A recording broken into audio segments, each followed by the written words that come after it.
السمنة والعلاج الغذائي. يمكن تعريف السمنة بأنها زيادة نسبة كتلة الدهون إلى كتلة العضلات في الجسم. هناك زيادة في وزن الجسم مقارنة بالطول. ترى السمنة في العديد من المجتمعات اليوم، ولكن يمكن إظهارها على أنها أكبر مشكلة صحية في عصرنا.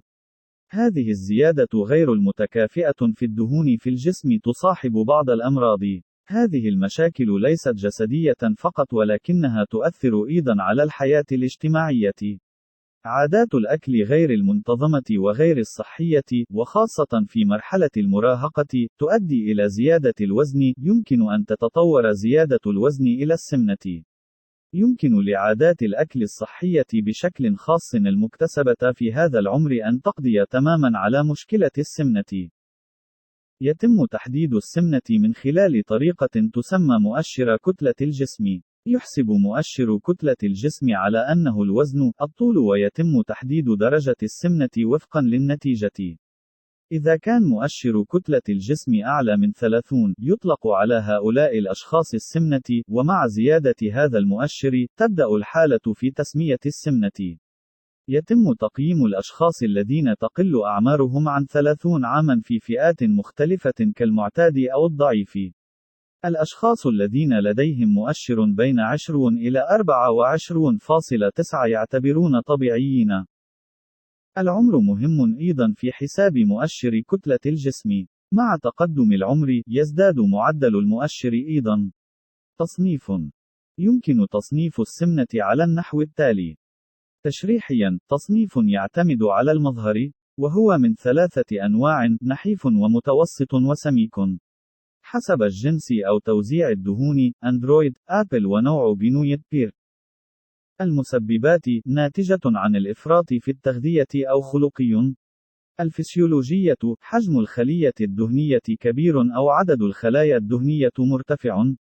العوامل الوراثية أو البيئية من بين أسباب السمنة. يمكن أن تؤدي العوامل الهرمونية والعصبية إلى السمنة الوراثية. يمكن أن تؤدي مشاكل الغدة النخامية وأمراض الغدة الدرقية والبنكرياس والهرمونات الجنسية إلى السمنة. يمكن أن تؤدي هذه المشكلة الهرمونية إلى انخفاض الطاقة وزيادة الشهية. إذا لم يتم إنفاق الطاقة المأخوذة من الوجبات في الحياة اليومية، يتم تخزينها على شكل دهون في أجسامنا. بصرف النظر عن العوامل الوراثية، يمكن أيضًا رؤيتها بالعوامل البيئية في هذه الحالة. الإفراط في تناول الطعام واستهلاك الأشياء الدهنية والسكرية يسبب السمنة. تؤدي التغذية الخاطئة والمفرطة إلى زيادة الطاقة في الجسم، ونتيجة لعدم استخدام هذه الطاقة تلاحظ السمنة. الأمراض التي تسببها السمنة.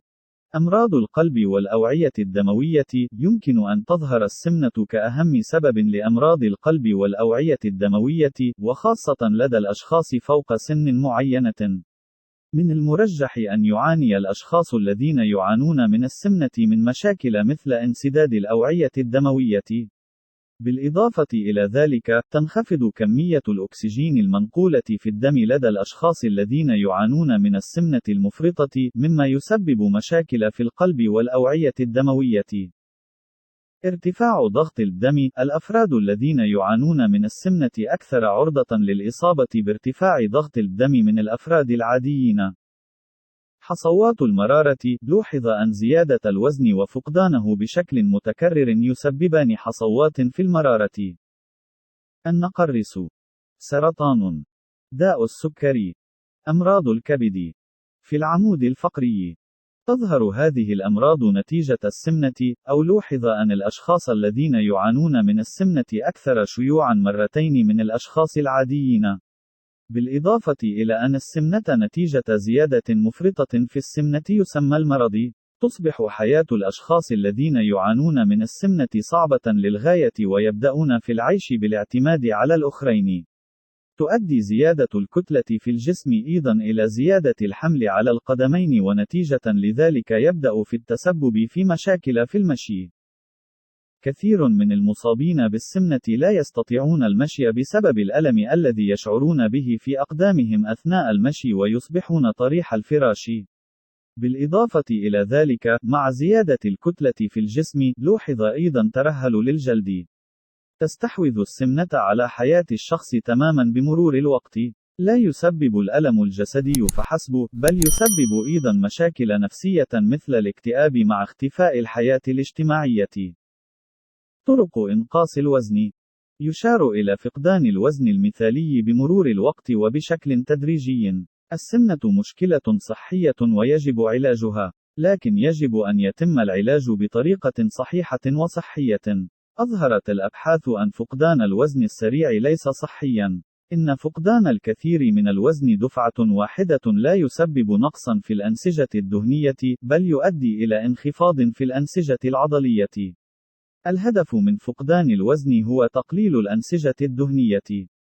بالإضافة إلى ذلك، فقد لوحظ أن الأشخاص الذين يفقدون الوزن بسرعة يستعيدون هذه الأوزان بسرعة. يعد فقدان 0.5 إلى 1 كجم في الأسبوع خسارة مثالية للوزن. علاج التغذية. إنها واحدة من أكثر الطرق استخداما لفقدان الوزن. يتم إجراء علاج السمنة والتغذية من خلال برنامج معد بحضور اختصاصي تغذية. علاج غذائي يعتمد على مبدأ الحصول على الكمية المناسبة من الطاقة بالعناصر الغذائية المناسبة. يتم حساب الطاقة المأخوذة إلى الجسم والطاقة التي يستهلكها الجسم بشكل صحيح، ويبدأ العلاج الغذائي. نقطة الاهتمام في هذا العلاج هي عدم تطبيق نظام غذائي للطاقة أقل من التمثيل الغذائي الأساسي للشخص. بهذه الطريقة تدخل الكمية المناسبة من الطاقة إلى الجسم، ولكن طاقة أقل، ويفقد الشخص القدر المناسب من الوزن 0.5 إلى 1 كجم في الأسبوع. بالتأكيد لا ينصح به ولا يتم تطبيقه، لأن فقدان الوزن السريع سيؤدي إلى مشاكل صحية وزيادة الوزن لاحقا. يتم تطبيق العلاج الغذائي الذي يطبقه اختصاصي التغذية عن طريق تناول البروتينات والكربوهيدرات والدهون والفيتامينات والمعادن في الجسم بالنسب الصحيحة. البروتين. يفضل تناول الأطعمة التي تحتوي على البروتين بشكل خاص في العلاج الغذائي، لأنها تمنح الشخص الشعور بالشبع وتحمي كتلة العضلات في الجسم.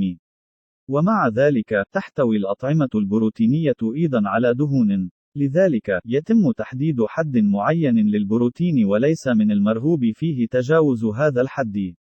يأتي جزء كبير من الطاقة اليومية من البروتينات، لذا فإن البروتين اليومي مهم، ولكن لا ينبغي تجاوز الحد المحدد. الدهون. تعطي الأطعمة الدهنية أيضا إحساسا بالشبع. بالإضافة إلى ذلك، فإنها تعطي طاقة أكثر من البروتينات. في العلاج الغذائي، يجب تقليل معدل الدهون، ولكن مرة أخرى، يجب ألا يقل عن حد معين. لأن كمية معينة من الدهون مطلوبة لاستخدام الفيتامينات التي تذوب في الدهون أ، د، ه، ك في الجسم.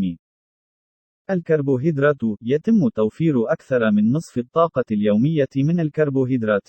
عند تعديل العلاج الغذائي، يفضل استخدام الكربوهيدرات المعقدة البقوليات على الكربوهيدرات البسيطة. بالإضافة إلى ذلك، فقد ثبت أن الكربوهيدرات المعقدة مثل البقوليات المجففة توفر شبعًا أفضل. الفيتامينات والمعادن. إذا كان هناك القليل جدا من الطاقة المستهلكة من البرنامج المطبق في العلاج الغذائي، فهذا يعني أنه ستكون هناك مشكلة في تناول الفيتامينات والمعادن. إنقاص الوزن أهم من خسارة الوزن. أثناء فقدان الوزن، يمكن أن يؤدي نقص المعادن والفيتامينات مثل الكالسيوم والحديد في الجسم إلى الإصابة بأمراض أخرى. لذلك، يجب إيلاء اهتمام كبير للقيم الغذائية التي يتم تناولها في الجسم، ويجب ألا يتم أخذ الكمية المطلوبة أقل أو أكثر. السوائل. أهم عامل للسمنة والعلاج الغذائي هو السوائل. يجب تناول 2.5 إلى 3 لترات من الماء السائل يومياً. السائل أداة مهمة لحرق الدهون وعامل مهم لإزالة السموم من الجسم. يزيل نفايات التمثيل الغذائي السائلة. نظرا لأن شرب كوب من الماء قبل الوجبة سيخلق شعورا بالامتلاء، فهناك انخفاض في تناول الطعام. بهذه الطريقة، يمكن تجنب تناول الطعام الزائد يوميا. بالإضافة إلى ذلك، يشعر الشخص في معظم الأحيان بالجوع عند العطش. إذا تم تفضيل السوائل على الطعام، فإن هذا الشعور يزول. بهذه الطريقة، يتم منع تناول الطعام حتى لو لم تكن جائعا. السمنة مشكلة كبيرة في عمري. إنه مرض خطير يجلب معه مشاكل جسدية ونفسية. لكن بالطبع هناك حلول. أكثر هذه الحلول تفضيلاً هو العلاج الغذائي. إذا تم العلاج الغذائي بشكل صحيح، تظهر نتائج إيجابية. بالطبع، إذا كان العلاج الغذائي مدعوماً بأساليب أخرى مثل الرياضة، فإن عملية إنقاص الوزن تكون صحية. من خلال العلاج الغذائي، يمكن القضاء على مشكلة السمنة وتمهيد حياة أكثر صحة. إذا أعجبك الفيديو لا تنسى الاشتراك ومشاركته مع أصدقائك وتعليق تشجيعا لنا لكي نستمر بنشر المزيد.